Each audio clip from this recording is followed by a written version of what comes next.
Thank you for everything you did. Look at this friggin' buck tea, bro. Look at this buck tea. Hi. Pleasure to see you as well. Hey there, how you I'm doing? not shaking your hand, bro. You're a fucking piece of shit, man. Why is that, sir? You fucked up the entire country. You got our buddy over there. Yeah, but how did I mess up this country? Can anybody afford a home in this day? You're charging people carbon tax. You got 9 you know V8s here idling you know what for 30 minutes. Your carbon footprint is increasing. We're getting charged for what? You know what we're doing? It's not stopping. No, we're putting a price on pollution, right? And we're returning it to families like I yours. don't think so. You're sending it over to Ukraine, right? No. Yeah. You send it over to the guy that you were with that slaughtered his own country. You've been listening to Putin, have you? Putin? No. But definitely don't listen to your propaganda, eh?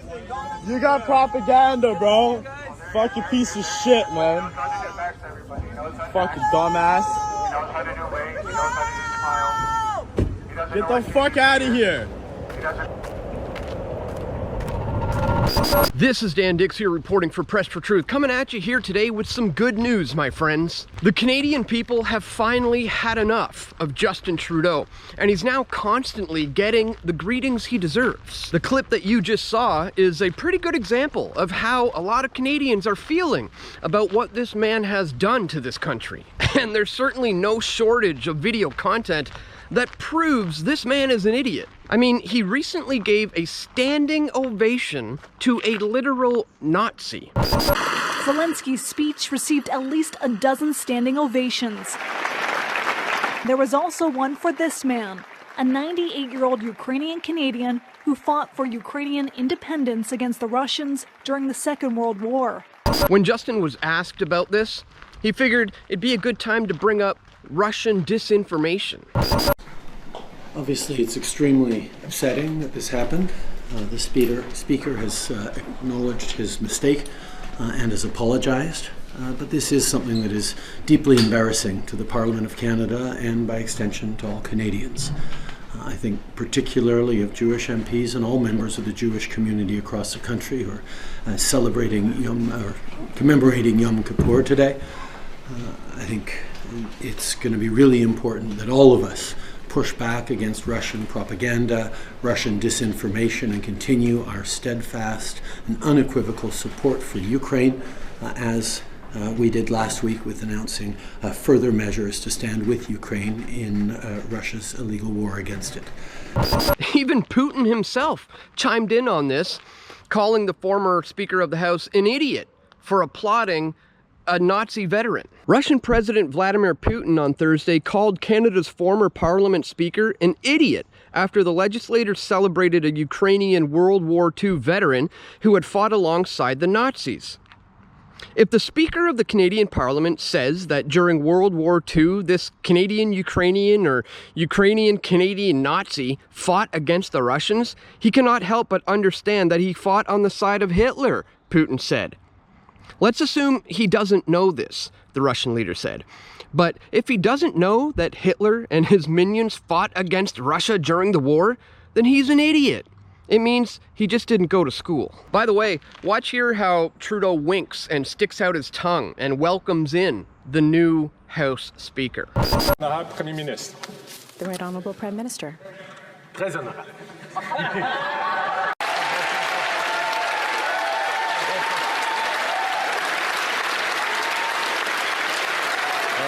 Alors, je vais sortir par l'autre côté.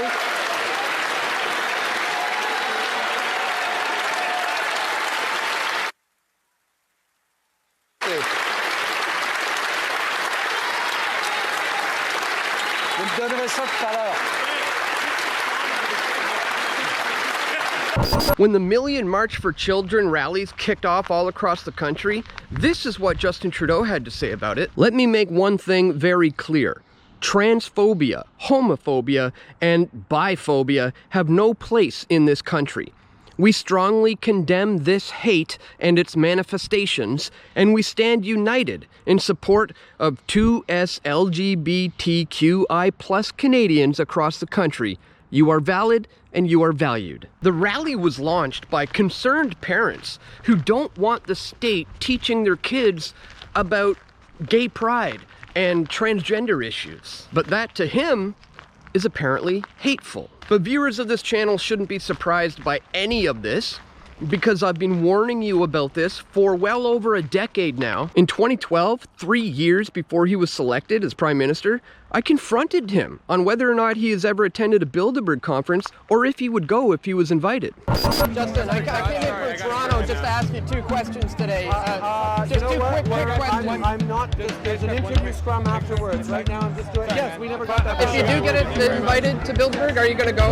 If you are invited, are you going to attend? Now's not the time to think about that or ask about that. When is the appropriate time for that question, sir? Thanks a lot. Thank you. Sir, just one statement on Bilderberg, sir. Anything? What are your thoughts, sir? One statement on Bilderberg. Where'd you go? Your father, man. I'm not here to talk about Bilderberg. No. Can I get your... In March of 2015, about 8 months before he was selected as Prime Minister, I was interviewed by my friend James Corbett in another attempt to warn people about what was coming. This is James Corbett of CorbettReport.com coming to you from Acapulco, Mexico on the 1st of March 2015 as we record this conversation with my good friend Dan Dix of PressForTruth.ca. And he has traveled not so far as me, but still a long way to be here. And today we're going to talk not about Mexico, but about Canada, where some interesting political developments are unfolding ahead of this year's selections, where Harper looks like he may be replaced as Prime Minister, perhaps by a young upstart who will be well known to Canadians, but probably not so well known to the rest of the world. First of all, Dan, thank you so much for joining me. No problem, my pleasure. All right, so first of all, for the benefit of people out there who don't know the intricacies of Canadian politics, who is Pierre Trudeau? Sorry, not Pierre Trudeau. Justin Trudeau is actually the son of Pierre Elliott Trudeau. For people who don't know, he was our former Prime Minister of Canada, and his son is now the young, charming, hope, change, up-and-coming savior of Canada that they are now propping up and positioning him now for leadership. So he's going to officially be the counter opposition to Harper, and it looks like they're just trying to whisk him in right now.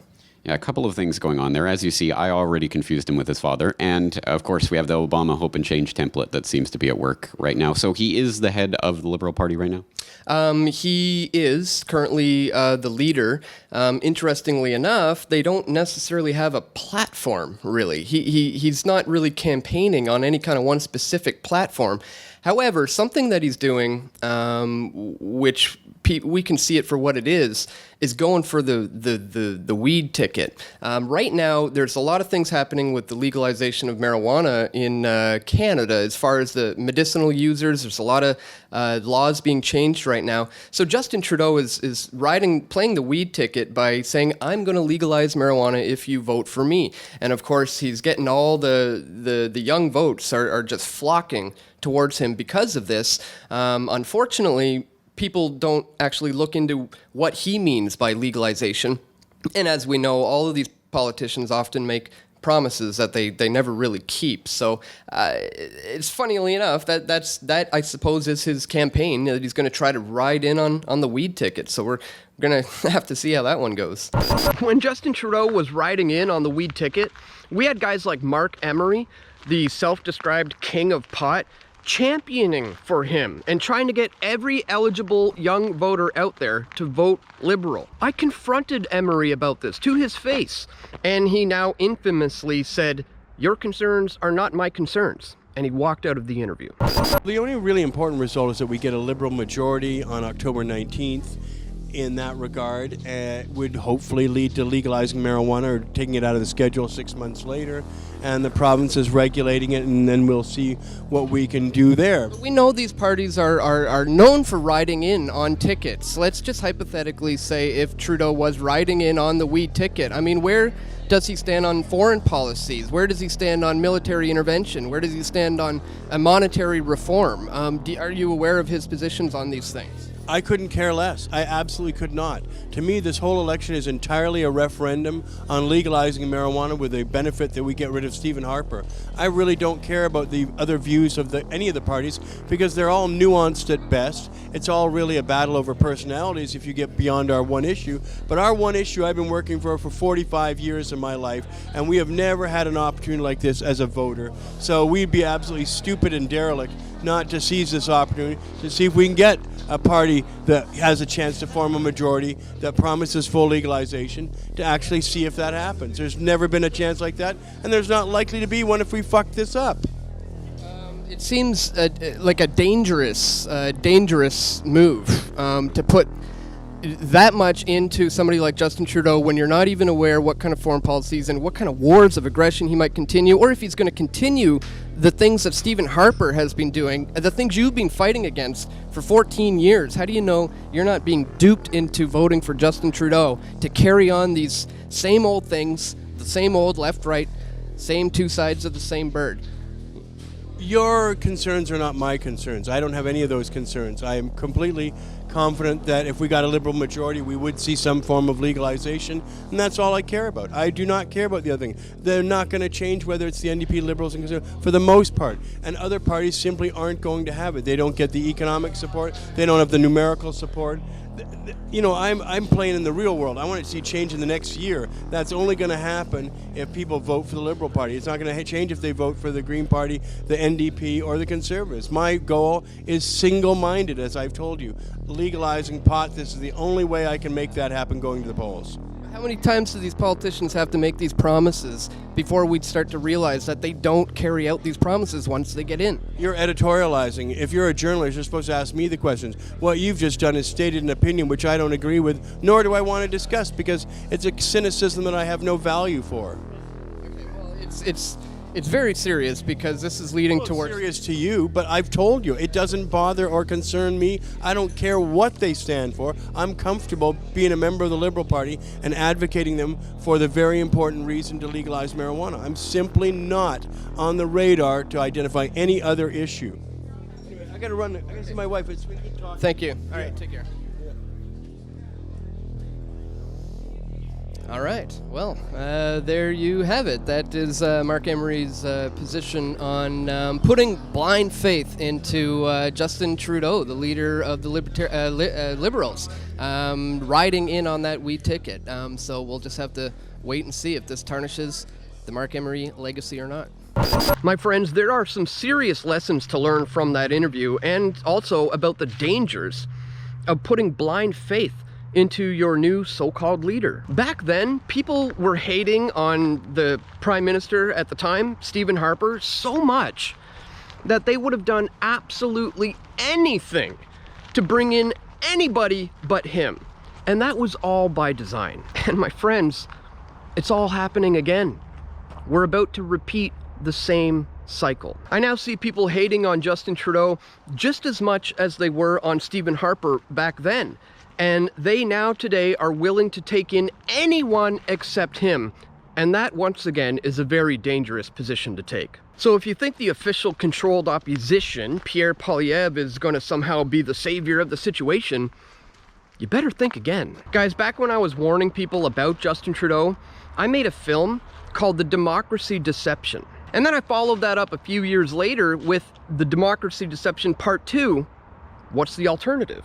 I'll leave links to both of those in the description below, and if you haven't seen them, please watch them, guys, because history is repeating itself right now, and it's going to continue to do that in a bad way unless more people know that this is even a thing in the first place. So please, bone up on my previous videos about Justin Trudeau and about the Canadian government and about the democracy deception before you go and do something dangerous like what Mark Emery did and vote in the lesser of two evils. My friends, I want to thank you so much for tuning in. Please, if you appreciate my efforts to bring you this info, check me out at pressfortruth.ca/donate. A link is located in the top of the description below. So that's all for today, my friends. Just wanted to bring all of that to your attention once again. Please click that thumbs up button. Share this video with your friends and family who you think need to see it the most. And stay tuned, we're going to have more video reports coming soon. This is Dan Dix reporting for Press for Truth. We all want truth.